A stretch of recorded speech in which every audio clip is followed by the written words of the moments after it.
नमस्कार, मैं राखी और आप देख रहे हैं न्यूज़ 31 उत्तराखंड। पहाड़ों में लोक पर्व धार्मिक आस्था और संस्कृति का प्रतीक होने के साथ ही मनोरंजन का भी बेहतरीन जरिया है। इनमें से कुछ ऐसे भी पर्व हैं जो खुद में कई पौराणिक मान्यताओं को समेटे हुए हैं। ऐसी ही एक खास बात है आस्था और मनोरंजन से भरपूर सौर घाटी पिथौरागढ़ के लोक पर्व हिल जात्रा की, जो पिछले 500 सालों से यहाँ बदस्तूर मनाया जाता रहा है। हालांकि कोरोना महामारी के चलते पिछले साल हिल जात्रा सिर्फ सांकेतिक तौर पर मनाया गया, लेकिन इस साल एक बार फिर से इसका आयोजन धूमधाम से हुआ है। तो आइए आपको भी लिए चलते हैं दिलों को रोमांचित करने वाले इस ऐतिहासिक हिल जात्रा पर्व में न्यूज़ 31 की इस खास रिपोर्ट में।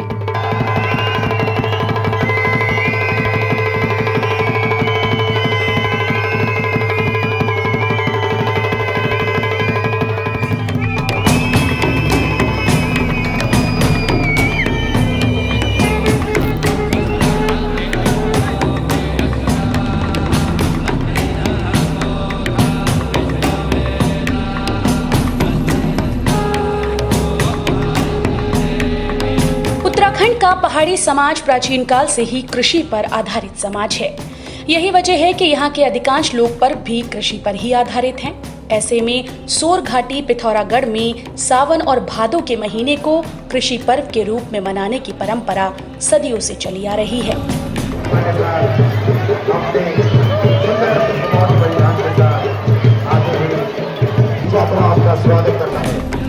वहीं सातों आठों से शुरू होने वाले इस पर्व का समापन पिथौरागढ़ में हिल जात्रा के रूप में होता है। दरअसल हिल जात्रा का शाब्दिक अर्थ है कीचड़ का उत्सव, जो पूरे भारतवर्ष में केवल पिथौरागढ़ जिले में ही मनाया जाता है। आपको बता दें कि हिल जात्रा की असल शुरुआत भी पिथौरागढ़ जिले के कुमौड़ गांव से हुई थी। कहा जाता है कि इस गांव के 4 मेहर भाइयों की बहादुरी से खुश होकर नेपाल नरेश ने यश और समृद्धि के प्रतीक ये मुखौटे इनाम में दिए थे। तभी से नेपाल की ही तर्ज पर ये पर्व सौर घाटी पिथौरागढ़ में बड़ी धूमधाम के साथ मनाया जाता रहा है।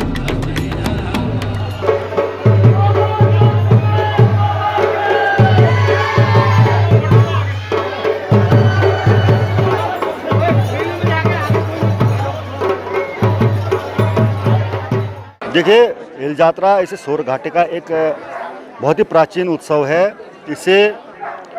इस सौर घाटी में काफ़ी लंबे समय से मनाया जा रहा है और यह पौराणिक गाथाओं से भी जुड़ा हुआ उत्सव है। खासकर बात करें इसकी पौराणिक गाथाओं की तो यह भगवान शंकर और माँ सती से जुड़ा हुआ उत्सव है। जब भगवान शंकर अपने माँ सती के पिता जो दक्ष प्रजापति थे अपने राज्य में यज्ञ करते हैं, लेकिन भगवान शंकर को नहीं बुलाते हैं, तो इस वजह से माँ सती चली जाती हैं और वहाँ पर भगवान शंकर का अपमान हो जाता है। उसी दौरान नाराज होकर माँ सती उसी हवन कुंड में अपनी जान दे देती है। तो उसके बाद भगवान शंकर को क्रोध आता है और अपनी जो जटा पटकते हैं, उससे जो वीरभद्र पैदा उसी को हम यहाँ पे भगवान लटेश्वर के रूप में मानते हैं। और जहाँ तक बात करें, यह जो हमारा पर्व है ये नेपाल से आया हुआ है, क्योंकि नेपाल से लगी हुई हमारी सीमा है। रोटी बेटी के संबंध हमारी इस नेपाल के और भारत के बीच है। तो मेहर भाइयों के द्वारा नेपाल से जीतकर इस उत्सव को पिथौरागढ़ की सौर घाटी में लाया गया और करीब इसको उत्सव को पिथौरागढ़ में इस सौर घाटी में मनाते हुए लगभग हमारे हिसाब से तो 200-300 साल का समय बीत चुका है। इस पर्व में दर्जनों पात्र मुखौटों के साथ मैदान में उतरकर दर्शकों को रोमांचित करते हैं। साथ ही मैदान में शानदार बैलों की जोड़ियां, हिरन, चीतल, ढोल, नगाड़े, हुड़का, मजीरा, खड़ताल और घंटी की संगीत लहरी के साथ नृत्य करती नृत्यांगनाएं और कमर में खुकुरी और हाथ में दंड लिए रंग बिरंगे वेश में पुरुषों के साथ ही धान की रोपाई का स्वांग करती महिलाएं ऐसा नजारा पेश करते हैं कि हर कोई मंत्रमुग्ध हो जाता है। वहीं इस पर्व का समापन लखिया भूत के आगमन के साथ होता है, जिसे भगवान शिव का गढ़ माना जाता है। दरअसल अचानक ही गांव से तेज नगाड़ों की आवाज आने लगती है, जो हिल जात्रा के प्रमुख पात्र लाखिया भूत के आने का संकेत है। ऐसे में ढोल नगाड़ों की आवाज सुनते ही पूरे मैदान को खाली करा दिया जाता है, जिसके बाद दोनों हाथों में काला चबर लिए काली पोशाक में बेहद डरावनी वेशभूषा में लाखिया भूत मैदान में आता है, जिसके गले में रुद्राक्ष की माला होती है और उसकी कमर में लोहे की चेन बंधी होती है। जिसे लाखिया के गणों ने पकड़ा होता है। आपको बता दें कि लखिया भूत अपनी डरावनी आकृति के बावजूद मेले का सबसे बड़ा आकर्षण होता है। सभी लोग अक्षत और फूलों से लाखिया भूत की पूजा अर्चना करते हैं और घर परिवार गांव की खुशहाली के लिए आशीर्वाद मांगते हैं, जिसके बाद लखिया लोगों को सुख और समृद्धि का आशीर्वाद देने के साथ ही अगले साल आने का वादा करके चला जाता है।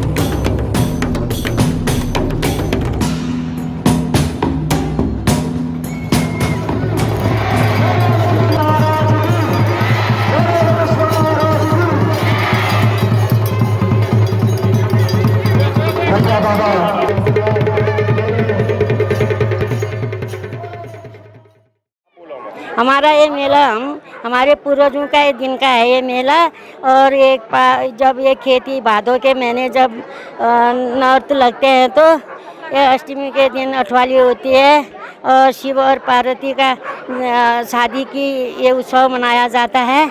हमारे ये जब नहीं मनाते हैं तो हमारे लखिया भूत हमारे लिए वो बहुत भूती जाता है, इसलिए हमने ज़रूरी ये मेला करना पड़ता है। हम इस यात्रा के मुख्य पात्र लखिया बाबा के गण को नियंत्रित करने का पात्र होते हैं। 2 गण होते हैं इसमें। इस पात्र को करते करते मुझे विगत 6 सालों से ये करता आ रहा हूँ और मुझे आशा है कि इस कोरोना काल में ये संपूर्ण जगत में कोरोना मुक्त होने की दिशा में ये यात्रा सफल होगी, ऐसा मेरा मानना है। देखिए, ये हिल यात्रा हमारा एक पौराणिक पर्व है जो वर्षों से और सदियों से चला आ रहा है। हमारे पूर्वज भी इसको चलाया करते थे और हर वर्ष ऐसी बड़ी जोश खरोश के साथ और खुशहाली के साथ मनाया जाता था।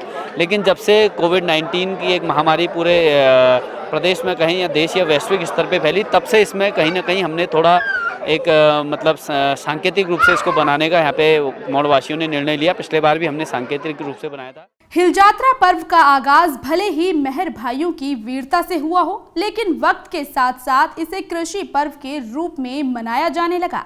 वहीं धान रोपती महिलाएं और बैलों को हाँकता हडिया पहाड़ के कृषि जीवन को दर्शाता है। ऐसे में तेजी से बदलते इस दौर में जहां लोग अपनी संस्कृति और सभ्यता से दूर होते जा रहे हैं, तो वहीं सोर घाटी के लोगों का अपनी संस्कृति के प्रति लगाव प्रदेश भर के लोगों के लिए अनूठा उदाहरण पेश कर रहा है। उत्तराखंड से जुड़ी तमाम खबरों को देखने के लिए हमारे चैनल को सब्सक्राइब करें और बेल आइकन दबाना ना भूलें।